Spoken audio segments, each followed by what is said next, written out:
May, might, can, could, would, ये सारे modal verbs हैं। और modal verbs English grammar structure में एक ऐसा स्ट्रक्चर है जो ऑफन लोगों को कंफ्यूज करता है। क्यों? बिकॉज आप अगर देखेंगे तो पाएंगे कि मे, माइट, कैन, कुड, इन सब के बहुत सारे अलग अलग यूसेजेस हैं। And that is why a lot of people get confused कि इनको यूज करे तो कहाँ करें and how to actually learn them. Well, in this short video मैं आपको एक छोटा सा easy सा तरीका बताऊंगा that what is the right way to learn and understand modal verbs. Hello everyone, welcome back to Click English. My name is Harshvardhan Vashisht and let's start discussing modal verbs. What is the right way of learning modal verbs? सबसे easy तरीका modal verbs को सीखने का है situation के साथ। आप situation को समझ गए, आपको समझ में आ जाएगा कि कौन सा मॉडल वर्ब या वर्ब्स उस सिचुएशन में यूज होंगे। तो आज की सिचुएशन है possibilities. Now what is possibilities? Possibility means कोई भी चीज जो फ्यूचर में पॉसिबल हो सकती है। Now understand this, when we are talking about future, on one hand we have certainties and on the other hand we have possibilities.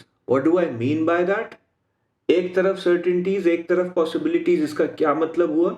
certainties मतलब जहां पे हम फ्यूचर के बारे में श्योर हैं और हम सेंटेंसेस बना रहे हैं कि ऐसा काम होगा। तो जब हम सर्टेन हैं, हम श्योर हैं फ्यूचर में, तो हम लगाएंगे विल और हम सेंटेंस बना सकते हैं जैसे I will go to the market in evening, मतलब मैं शाम को मार्केट जाऊंगा। या फिर हम बोल सकते हैं she will join a tennis academy next month, वह अगले महीने एक टेनिस अकेडमी ज्वाइन करेगी। तो यहां पे अगर आप नोटिस करें तो हम गा लगा रहे हैं, मार्केट जाऊंगा या टेनिस अकेडमी ज्वाइन करेगी। दैट मीन्स हम श्योर हैं फ्यूचर के बारे में। सो इन दीज टू सेंटेंसेस मैं फ्यूचर की बात कर रहा हूं, बट मैं एक सर्टेनिटी से, श्योरिटी से बात कर रहा हूं। आई एम 100% श्योर कि फ्यूचर में मैं ये काम करूंगा। अब अगर हम पॉसिबिलिटीज देखें फ्यूचर के बारे में जहां पे हम अनश्योर हैं, हम श्योर नहीं हैं, तो हम विल को रिप्लेस कर देंगे मे, माइट, कैन, कुड। अब इन चारों का इस केस में मतलब सेम है। क्यों? क्योंकि केस ही सेम है। तो जब हम फ्यूचर में बात कर रहे हैं और हम श्योर नहीं हैं, तो हम सेंटेंसेस बना सकते हैं जैसे मैं शाम को मार्केट जा सकता हूं। नाउ इंस्टेड ऑफ सेइंग मैं शाम को मार्केट जाऊंगा, जहां पे मैं एक श्योरिटी से सेंटेंस बना रहा हूं, मैं यहां पे कह सकता हूं I may go to market in evening. इसका मतलब हुआ मैं शाम को मार्केट जा सकता हूं, ऐसा पॉसिबल है। मैं श्योर नहीं हूं, लेकिन there is a possibility in future कि मैं शाम को मार्केट जा सकता हूं। I may go to market in evening. और she might join a tennis academy next month, वह अगले महीने एक टेनिस अकेडमी ज्वाइन कर सकती है। तो अब अगर हम साइड बाय साइड कंपैरिजन करें विल के स्ट्रक्चर में और मे, माइट एंड कैन, कुड के स्ट्रक्चर में, तो आप ये देखेंगे कि स्ट्रक्चर सेंटेंसेस के सेम है। सिर्फ और सिर्फ हम विल को हटा देते हैं और इन चार मॉडल वर्ब्स में से किसी भी एक को उठा के हम विल की जगह पे लगा देते हैं।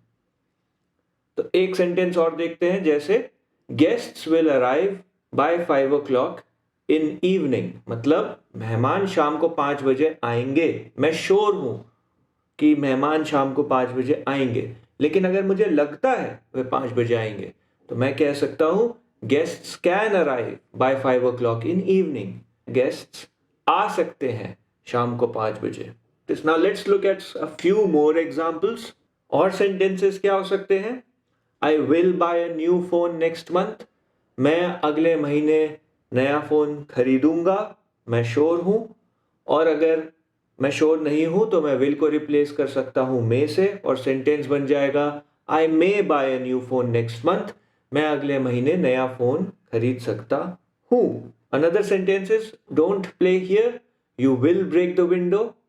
तुम खिड़की तोड़ दोगे.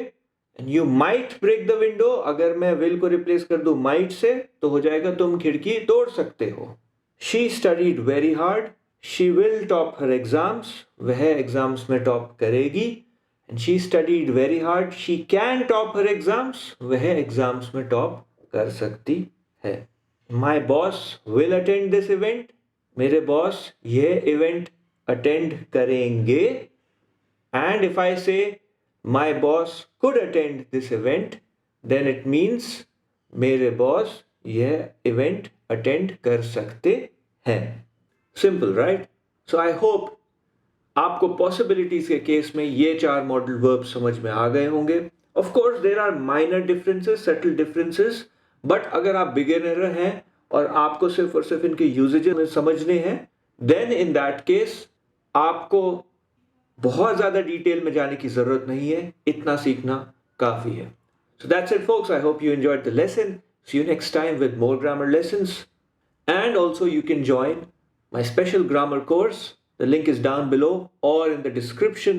अगर आपको ग्रामर के बारे में और कुछ चीजें क्लैरिफाई करनी है, so you can check out the other videos. Please like and subscribe if you like the video. If not, it's okay. Leave me a feedback. I'll work on those things. See you next time. Ta-ta.